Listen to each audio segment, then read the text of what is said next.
नमस्कार, Sandeep sir Doon defence academy के लिए देहरादून से मैं अनिल रावत। जैसा कि आप जानते हैं 13 अप्रैल को यूपीएससी द्वारा एनडीए सीडीएस की परीक्षा होनी है, तो हम जो दून डिफेंस एकेडमी की फैकल्टियाँ हैं सब्जेक्ट वाइज उनसे बात कर रहे हैं कि किस सब्जेक्ट का कितना वेटेज है और क्वेश्चन का पैटर्न क्या है, तो आपको तैयारी में करने में इससे आसानी होगी। तो अभी हमारे साथ है फिजिक्स की फैकल्टी अंकित नोटेल जी।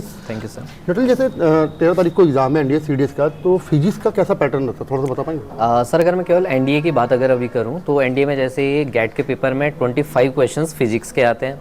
उन 25 क्वेश्चंस में से आप ये मान के चल लीजिए कि अगर आपकी केवल थियरी भी अच्छी है ना, अगर आप मैथ्स में, कई बच्चे होते हैं थोड़ा मैथ्स में कमज़ोर होते हैं, तभी भी वो फिजिक्स का पेपर तो इजीली क्वालिफाई कर सकते हैं, क्योंकि 25 में से 15-16 क्वेश्चन थ्योरेटिकल आते हैं, बाकी न्यूमेरिकल आते हैं उसमें।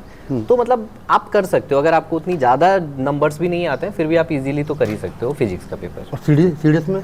सर सीडीएस में 10 क्वेश्चन फिजिक्स के आते हैं, उसमें भी बेसिक आता है। अगर आप 9-10th की आपने फिजिक्स पढ़ी हुई है, साइंस की बुक्स अगर आपने पढ़ी हुई हैं, तो आप इजीली सीडीएस में भी फिजिक्स में से 10 में से 8-9 क्वेश्चंस तो इजीली सॉल्व कर लोगे ना। जैसे पिछले कुछ सालों में हम देख रहे हैं कि यूपीएससी ने एग्जाम के पैटर्न में सवालों में थोड़ा पैटर्न चेंज किया है, तो अभी कैसा पैटर्न हो सकता है या कैसा हो रहेगा, उसके बारे में थोड़ा सा? सर जहाँ तक मुझे लगता है इस बार थोड़ा सा फिजिक्स के क्वेश्चन टफ आने वाले हैं। न्यूमेरिकल थोड़ा सा उसमें थोड़ा ज़्यादा आने वाले हैं, हो सकता है ज़्यादा आ जाए आपके पास और लेंदी हो जाएंगे वो न्यूमेरिकल। वरना उसके अलावा आपके पास अगर आपके, मैं सेलेक्टेड टॉपिक्स बता देता हूँ जो भी बच्चे एनडीए की प्रिपरेशन कर रहे हैं, ताकि आपको ईजी हो पढ़ने में ना। एक आप ऑप्टिक्स पढ़ लीजिए, 4 से 5 क्वेश्चन उससे आ जाएंगे और ईजी क्वेश्चन आते हैं, कुछ ज़्यादा न्यूमेरिकल नहीं आता है सर, उससे थियोरेटिकली आता है ज़्यादातर। इलेक्ट्रिसिटी आप पढ़ सकते हैं, इलेक्ट्रिसिटी से भी 4-5 क्वेश्चन आ जाएंगे।